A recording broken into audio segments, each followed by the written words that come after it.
Pada bulan September 2023, aku terpilih untuk melayani sebagai pengkhotbah dan ditugaskan untuk bertanggung jawab atas beberapa gereja. Setelah lebih dari 2 bulan bekerja dengan gereja-gereja ini, kehidupan gereja dan pekerjaan penyiraman pendatang baru semuanya meningkat. Sehingga pemimpin di atas mengundangku untuk bertukar ide tentang jalan penerapan yang baik. Aku cukup puas dengan diriku sendiri dan merasa bahwa aku mampu menyelesaikan beberapa pekerjaan nyata. Namun, pada akhir November, aku menyadari bahwa perkembangan pekerjaan penginjilan lambat. Jadi, aku merangkum beberapa masalah yang ada dalam pekerjaan itu. Kemudian, membagikan ide dan saranku mengenai masalah itu dengan beberapa pemimpin tim penginjilan. Aku juga bersekutu tentang maksud Tuhan dengan mereka, agar mereka bisa bersemangat memberitakan Injil. Setelah aku membagikan pekerjaan, aku merasa telah melakukannya dengan cukup baik, dan aku juga sedang mengerjakan pekerjaan yang terperinci. Jadi, aku pun segera sibuk dengan hal-hal lain. Beberapa hari kemudian, ketika aku bertanya kepada para pemimpin tim tentang kemajuan mereka dalam pekerjaan penginjilan, beberapa tidak menanggapi. Sementara yang lain mengatakan akan memakan waktu beberapa hari sebelum mereka dapat bertemu dengan para pekerja penginjilan. Karena melihat beberapa pemimpin tim bekerja sama, aku tidak repot-repot menyelidiki lebih jauh masalah ini dan memahami detail situasinya. Lebih dari 10 hari kemudian, pemimpin di atas menulis surat kepadaku, menanyakan tentang kemajuan pekerjaan penginjilan. Alasan mengapa pekerjaan penginjilan tidak efektif. Bagaimana para pekerja penginjilan bekerja sama dan permasalahan nyata apa yang telah kuselesaikan. Karena aku belum menerima surat dari para pemimpin tim, aku belum paham detail dari kemajuan pekerjaan penginjilan. Jadi aku menanggapi pemimpin tertinggi dengan mengatakan bahwa aku akan memberikan laporan lengkap setelah menerima surat dari para pemimpin tim. Setelah itu, aku mendesak para pemimpin tim untuk melaporkan hasilnya kepadaku. Namun, setelah mendesak mereka beberapa kali, mereka tetap tidak menanggapiku. Dan aku menjadi marah karena meyakini mereka bersikap sangat tidak bertanggung jawab dalam tugas mereka. Saat surat demi surat dari pemimpinku datang menanyakan kemajuan pekerjaan, aku menjadi makin cemas. Tetapi aku merasa tidak ada yang bisa kulakukan karena para pemimpin tim tidak menanggapi surat-suratku. Aku memberitahu pemimpinku bahwa para pemimpin tim tidak menanggapi surat-suratku, supaya dia tahu bahwa masalahnya ada pada para pemimpin tim, bukan padaku. Pemimpinku dengan cepat menanggapiku, bertanya, apakah aku memahami masalah dan kesulitan yang sebenarnya dari para pemimpin tim, dan memberitahuku bahwa dengan memeriksa pekerjaanku melalui suratku, aku tampak tidak cukup mencurahkan pikiran dan usahaku dalam tugasku. Ketika kami gagal mencapai hasil dalam pekerjaan, aku hanya menyalahkan orang lain dan tidak merenungkan masalahku sendiri. Dia juga mengatakan bahwa saat aku sedang menindaklanjuti pekerjaan, aku hanya mendesak para pemimpin tim untuk segera mendapatkan hasil, tidak mengidentifikasi masalah utama, serta tidak memberikan mereka cara penerapan yang jelas untuk membantu mengatasi masalah mereka.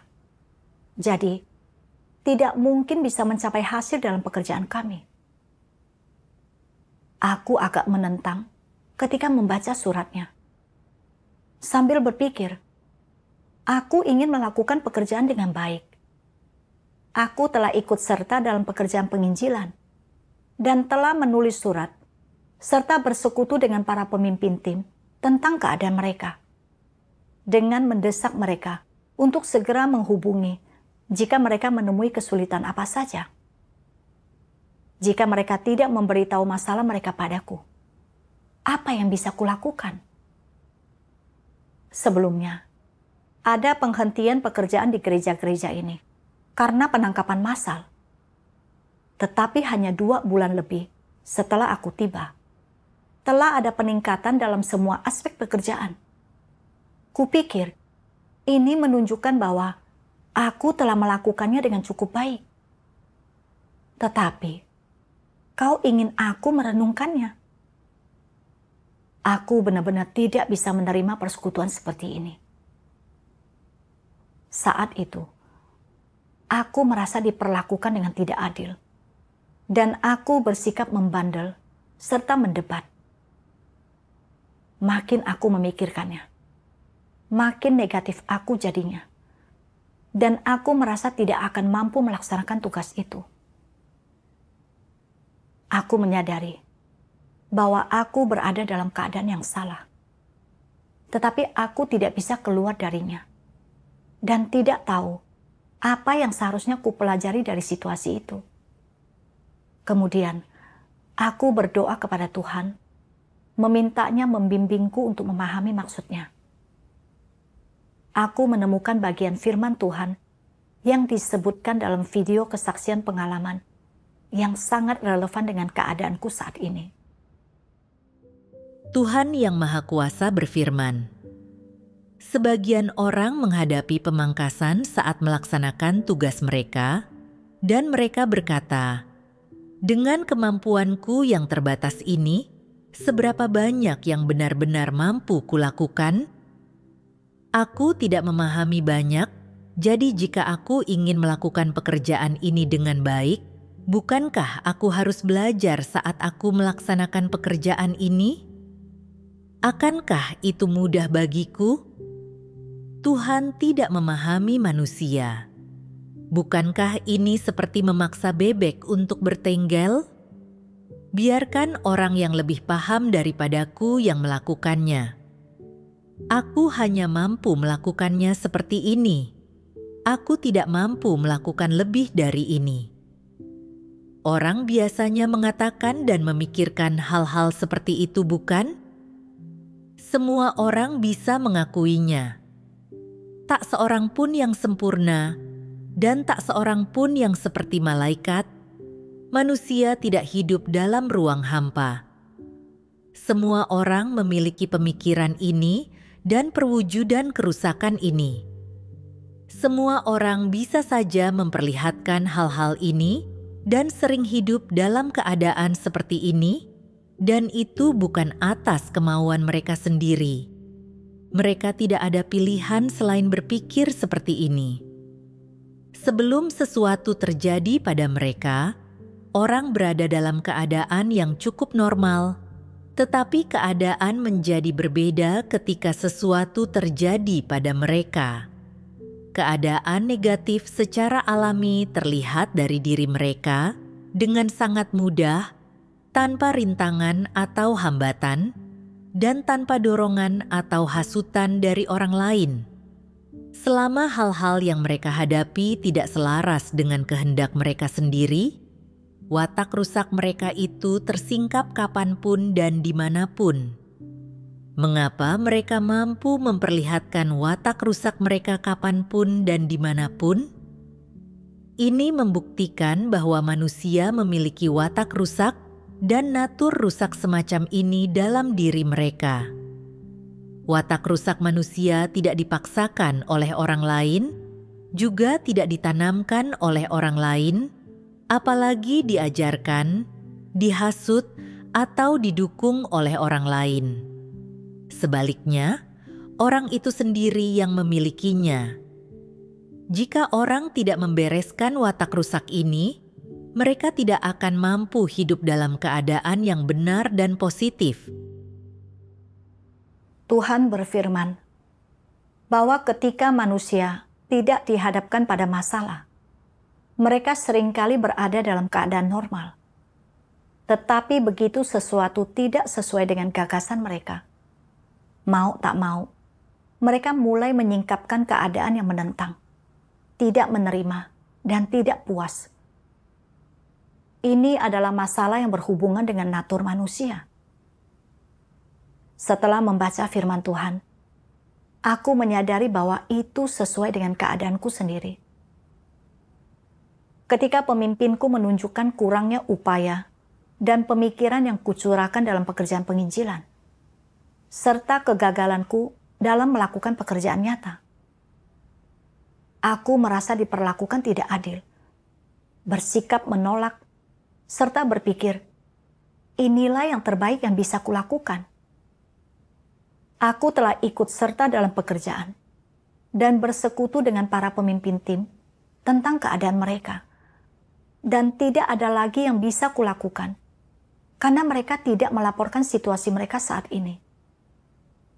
Aku merasa bahwa pemimpinku sama sekali tidak memahami situasiku. Aku hidup dalam keadaan membantah dan tidak tunduk, yang menunjukkan bahwa aku tidak menerima kebenaran. Saat menyadari betapa seriusnya natur masalahku, aku berdoa kepada Tuhan. Oh Tuhan, aku tahu tidak ada seorang pun yang mencoba menyulitkanku dengan memangkasku, dan itu semua atas izin-Mu. Aku tahu ada hal-hal yang harus aku renungkan dan masuki. Tetapi saat ini, aku belum bisa benar-benar memahami apa itu. Tolong terangi dan bimbing aku untuk memahami diriku sendiri, serta memetik pelajaran dari hal ini. Setelah itu, aku melihat bagian firman Tuhan ini. Tuhan Yang Maha Kuasa berfirman, apapun keadaan yang menyebabkan seseorang dipangkas, apa sikap terpenting yang harus orang miliki terhadapnya? Pertama, engkau harus menerimanya. Siapapun yang memangkasmu, untuk alasan apapun, entah itu terdengar kasar, atau seperti apapun nada bicara dan kata-katanya, engkau harus menerimanya. Kemudian, engkau harus mengenali kesalahan apa yang telah kau lakukan, watak rusak apa yang telah kau perlihatkan, dan apakah engkau telah bertindak sesuai dengan prinsip-prinsip kebenaran atau tidak. Yang pertama dan terutama, inilah sikap yang harus kau miliki. Dan apakah Antikristus memiliki sikap seperti itu? Tidak. Dari awal hingga akhir, sikap yang mereka tunjukkan adalah sikap yang menentang dan jijik. Dengan sikap seperti itu, bisakah mereka menenangkan diri di hadapan Tuhan dan dengan rendah hati menerima diri mereka dipangkas? Tidak bisa. Jadi, apa yang akan mereka lakukan? Pertama-tama, mereka akan berdebat dengan penuh semangat dan memberikan pembenaran, membela diri, dan memperdebatkan kesalahan yang telah mereka lakukan dan watak rusak yang mereka perlihatkan, dengan harapan mendapatkan pengertian dan pengampunan orang lain, sehingga mereka tidak perlu memikul tanggung jawab atau menerima perkataan yang memangkas mereka. Sikap apa yang mereka tunjukkan ketika mengalami diri mereka dipangkas? Aku tidak berbuat dosa. Aku tidak melakukan kesalahan apapun. Jika aku melakukan kesalahan, ada alasan untuk itu. Jika aku melakukan kesalahan, aku tidak melakukannya dengan sengaja. Aku tidak harus bertanggung jawab untuk itu. Siapa yang tidak pernah melakukan kesalahan? Mereka memegang pernyataan dan ungkapan ini, tetapi mereka tidak mencari kebenaran. Mereka juga tidak mengakui kesalahan yang telah mereka lakukan atau watak rusak yang telah mereka perlihatkan. Dan mereka tentu saja tidak mengakui apa niat dan tujuan mereka dalam melakukan kejahatan. Bagaimanapun fakta memperlihatkan watak rusak mereka, mereka tidak mengakui atau menerimanya, melainkan terus saja bersikap membangkang dan menentang. Apapun yang orang lain katakan, mereka tidak menerima atau mengakuinya, tetapi malah berpikir, "Mari kita lihat siapa yang bisa mengalahkan siapa dalam berbicara. Mari kita lihat siapa yang berbicara dengan lebih baik." Inilah salah satu sikap antikristus ketika memperlakukan pemangkasan. Melalui firman Tuhan, aku menyadari bahwa menghadapi pemangkasan, penanganan, bantuan dan nasihat, tidak peduli seperti apa sikap dan nada bicara mereka kepadaku, serta sebanyak apapun perkataan mereka yang tidak sesuai dengan gagasanku, aku harus menerima bahwa itu adalah dari Tuhan, dengan tunduk dan merenungkan masalahku. Sikap seperti inilah yang seharusnya dimiliki orang. Antikristus bersikap menentang, suka berdebat, membangkang, dan bahkan menyalahkan orang lain ketika dihadapkan pada pemangkasan, nasihat, dan bantuan. Mereka sama sekali tidak mempunyai sikap menerima kebenaran. Aku membandingkan dengan perilakuku sendiri. Aku menolak dan terus membantah dalam hatiku saat pemimpinku menunjukkan masalahku, dengan berpikir bahwa aku telah membayar harga dan pemimpin memangkasku tanpa memahami situasinya. Aku merasa sangat diperlakukan dengan tidak adil, dan kupikir aku hanya mampu melakukan sebanyak yang telah kulakukan. Aku bersikap keras kepala dan melawan, memperlihatkan watak yang muak akan kebenaran. Aku berpikir bahwa meskipun awalnya aku membagikan beberapa pekerjaan, setelah itu aku gagal untuk benar-benar ikut serta dan menindaklanjuti pekerjaan itu. Dengan hanya mendesak orang untuk segera mendapatkan hasil, tanpa mau repot-repot memahami kesulitan atau keadaan para pekerja penginjilan. Aku gagal memenuhi tanggung jawabku dengan cara bekerjaku yang seperti ini. Aku juga gagal menyelesaikan masalah yang sebenarnya. Ini berarti gagal melakukan pekerjaan nyata. Pemimpin memangkasku karena masalah yang kuhadapi. Tetapi aku tidak terima pemangkasan tersebut dan bahkan menolak, berdebat, dan melemparkan tanggung jawab kepada orang lain. Intinya, aku gagal menerima kebenaran dan melawan Tuhan. Jika aku tidak bertobat dan terus hidup dalam watak yang keras kepala ini, pada akhirnya aku akan membuat Tuhan membenciku dan menyingkirkanku. Belakangan, aku menemukan bagian lain dari firman Tuhan.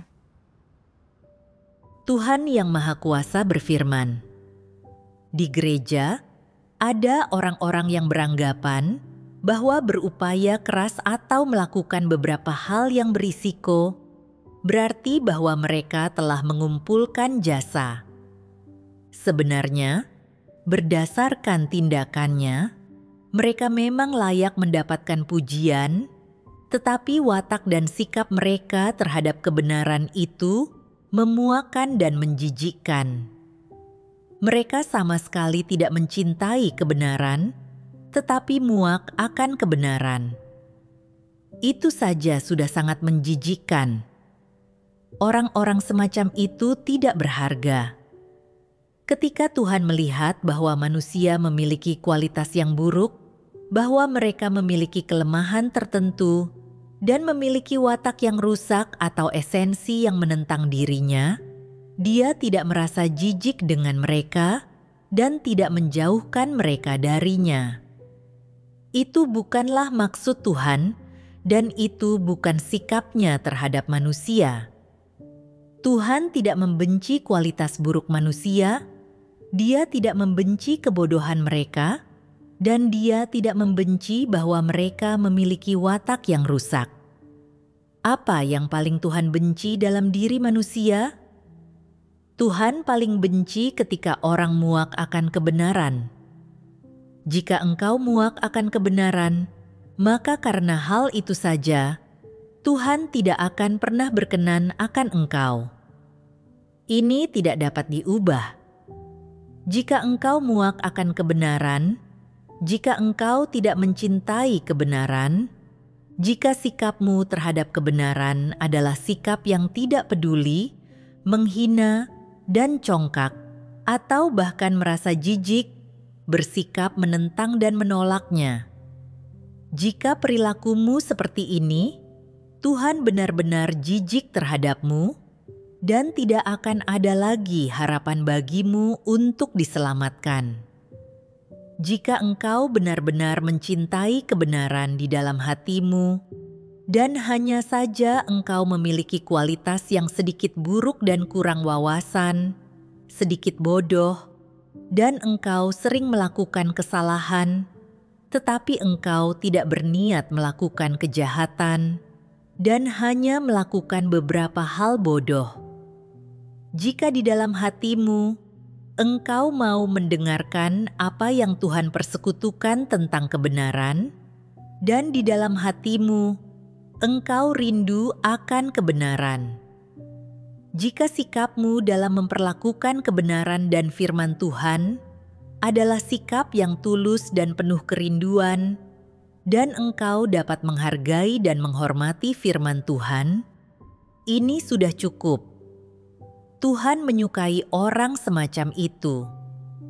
Meskipun terkadang engkau mungkin sedikit bodoh, Tuhan tetap menyukaimu. Tuhan menyukai hatimu yang merindukan kebenaran, dan Dia menyukai sikapmu yang tulus terhadap kebenaran. Jadi, Tuhan berbelas kasihan terhadapmu dan selalu melimpahkan kasih karunia kepadamu. Dia tidak memandang kualitasmu yang buruk atau kebodohanmu, juga tidak memandang pelanggaranmu. Karena sikapmu terhadap kebenaran adalah tulus dan penuh kerinduan, dan hatimu benar, maka karena mempertimbangkan ketulusan hati dan sikapmu ini, Dia akan selalu berbelas kasihan terhadapmu, dan Roh Kudus akan bekerja dalam dirimu, dan engkau memiliki harapan untuk diselamatkan. Di sisi lain, jika engkau keras kepala di dalam hati dan memanjakan diri sendiri, jika engkau muak akan kebenaran, dan tak pernah mengindahkan firman Tuhan dan segala sesuatu yang berkaitan dengan kebenaran, dan jika di lubuk hatimu engkau bersikap menentang dan menghina, maka bagaimanakah sikap Tuhan terhadapmu? Benci, muak, dan murka yang tak henti-hentinya. Tuhan berfirman bahwa Dia sangat menganggap serius sikap orang terhadap kebenaran. Beberapa orang biasanya tampak mampu membayar harga dan cukup efektif dalam tugasnya. Tetapi ketika dihadapkan pada masalah, mereka tidak terima dan bahkan muak akan kebenaran. Tuhan jijik dengan hal ini.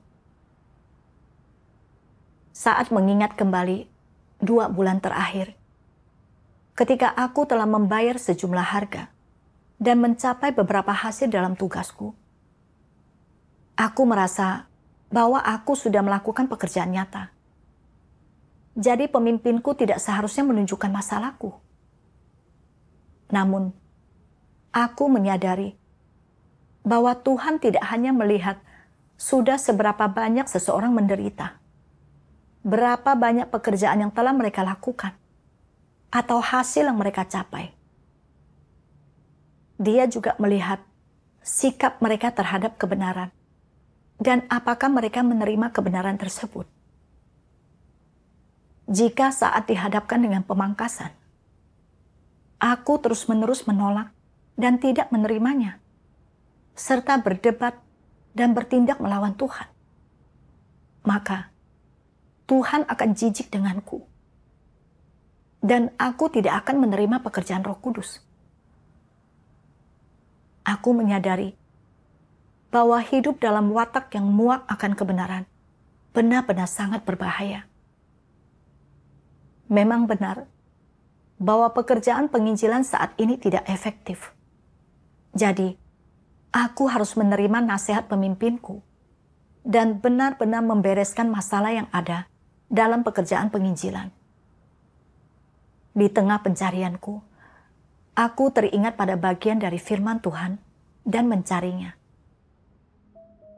Tuhan Yang Maha Kuasa berfirman, mereka sama sekali tidak berpartisipasi dalam pekerjaan nyata, tidak menindaklanjuti atau memberikan arahan, dan tidak melakukan penyelidikan atau penelitian untuk menyelesaikan masalah.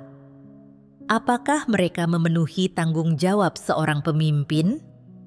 Apakah pekerjaan gereja dapat dilakukan dengan baik dengan cara seperti ini? Ketika yang di atas bertanya kepadanya tentang bagaimana pekerjaan itu berjalan, pemimpin ini menjawab, pekerjaan gereja semuanya normal.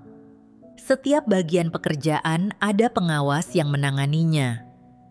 Jika ditanya lebih lanjut tentang apakah ada masalah dalam pekerjaan itu, mereka menjawab, "Aku tidak tahu.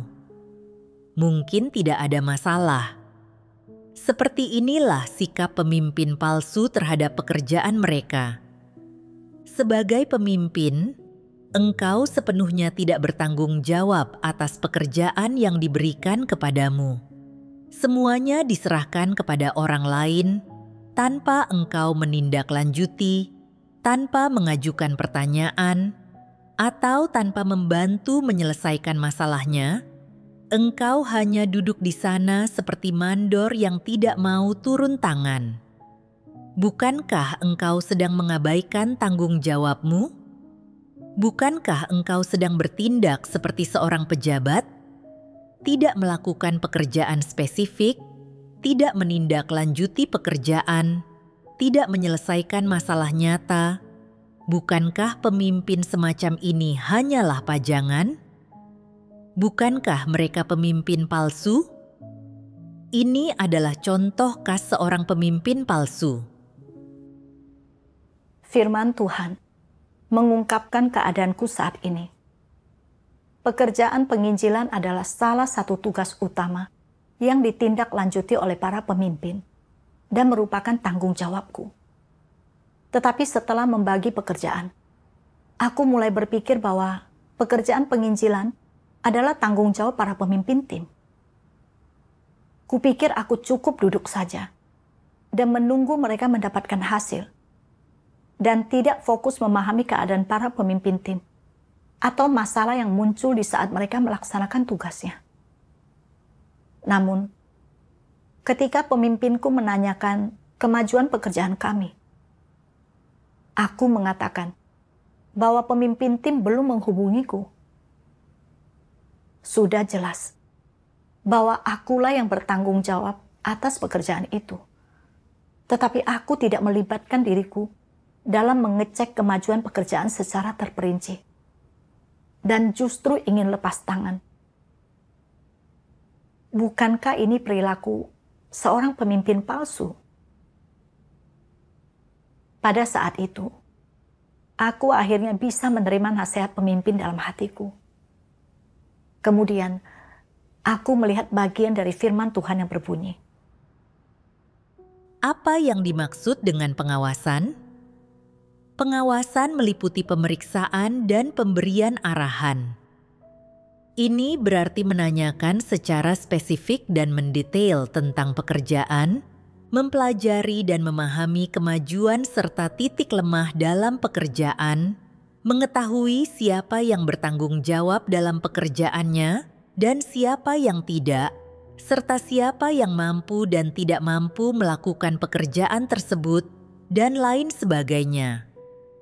Pengawasan terkadang memerlukan konsultasi, pemahaman, dan mencari tahu tentang situasi. Terkadang memerlukan pertanyaan secara tatap muka atau pemeriksaan langsung. Tentu saja, hal ini lebih sering melibatkan persekutuan langsung dengan para penanggung jawab, menanyakan tentang pelaksanaan pekerjaan, berbagai kesulitan dan masalah yang dihadapi, dan sebagainya. Saat melakukan pengawasan, engkau dapat menemukan orang mana yang hanya terlihat giat bekerja dan asal mengerjakan segala sesuatu, mana yang tidak tahu cara melaksanakan tugas spesifik, mana yang tahu cara melaksanakannya tetapi tidak melakukan pekerjaan nyata, dan masalah-masalah lainnya. Jika masalah yang ditemukan ini dapat diselesaikan tepat waktu, itulah yang terbaik. Apa tujuan dari pengawasan?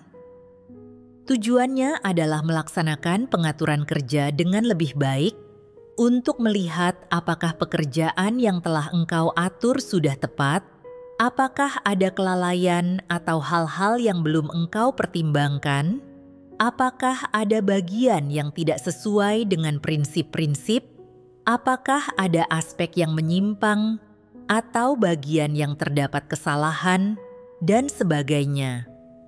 Semua masalah ini dapat ditemukan selama proses melakukan pengawasan. Namun, jika engkau tetap di rumah dan tidak melakukan pekerjaan spesifik ini, apakah engkau dapat menemukan masalah-masalah ini? Banyak masalah yang perlu ditanyakan, diamati, dan dipahami di lokasi agar dapat diketahui dan dipahami.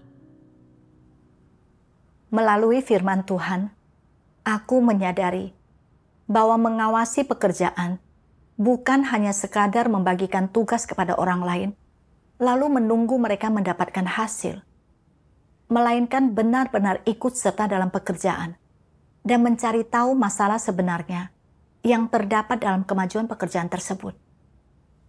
Apakah pekerjaan diberikan tidak sesuai untuk mereka? Apakah saudara-saudari dalam keadaan yang buruk?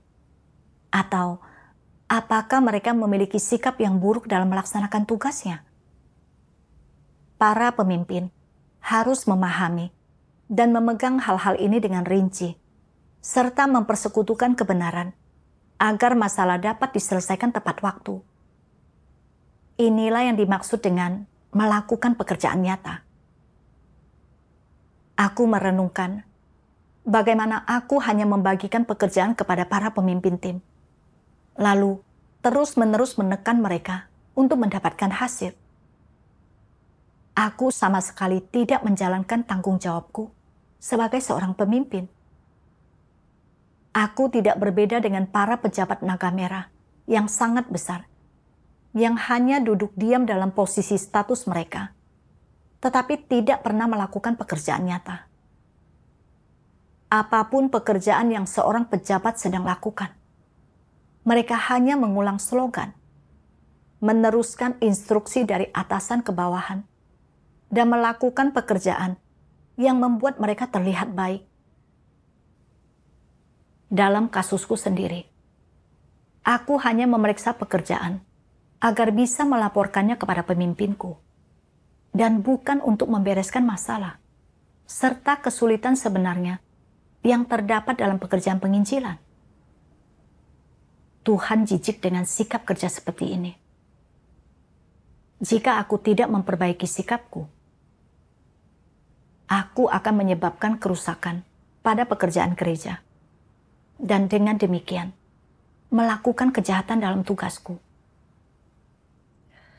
Setelah itu, aku mulai bertindak sesuai dengan firman Tuhan dan segera bekerja untuk memperbaiki penyimpanganku. Lewat pemahaman nyata, aku baru menyadari. Aku mengetahui bahwa beberapa gereja kekurangan pekerja penginjilan. Beberapa pemimpin tim tidak menugaskan pekerjaan dengan cukup cepat, sehingga kemajuan menjadi lambat. Dan beberapa saudara-saudari tidak dapat melaksanakan tugas mereka dengan normal karena penangkapan dan pengawasan oleh PKT. Karena hal ini dan banyak masalah lainnya, pekerjaan penginjilan menjadi tidak efektif. Aku kemudian bersekutu dan membereskan masalah ini satu persatu. Aku berhenti mencari alasan untuk melempar tanggung jawab kepada orang lain dan berhenti berfokus pada apa yang orang lain lakukan atau tidak lakukan. Sebaliknya, aku memilih untuk fokus melaksanakan tugasku sesuai dengan prinsip dan melakukan lebih banyak pekerjaan nyata. Setelah beberapa waktu bekerja sama, pekerjaan penginjilan mulai meningkat. Aku sangat bahagia. Aku tidak pernah membayangkan bahwa setelah memperbaiki keadaanku dan benar-benar bekerja, aku akan menyaksikan bimbingan Tuhan. Melalui pengalaman ini, aku belajar bahwa pemangkasan, nasihat, dan pertolongan berasal dari Tuhan dan merupakan hal-hal positif yang membantu kita memperbaiki penyimpangan dalam tugas kita, serta memungkinkan kita melaksanakan tugas dengan cara yang memenuhi standar. Semua itu juga membantu kita mengenali dan mengatasi watak rusak kita. Maksud baik Tuhan ada di balik semua ini.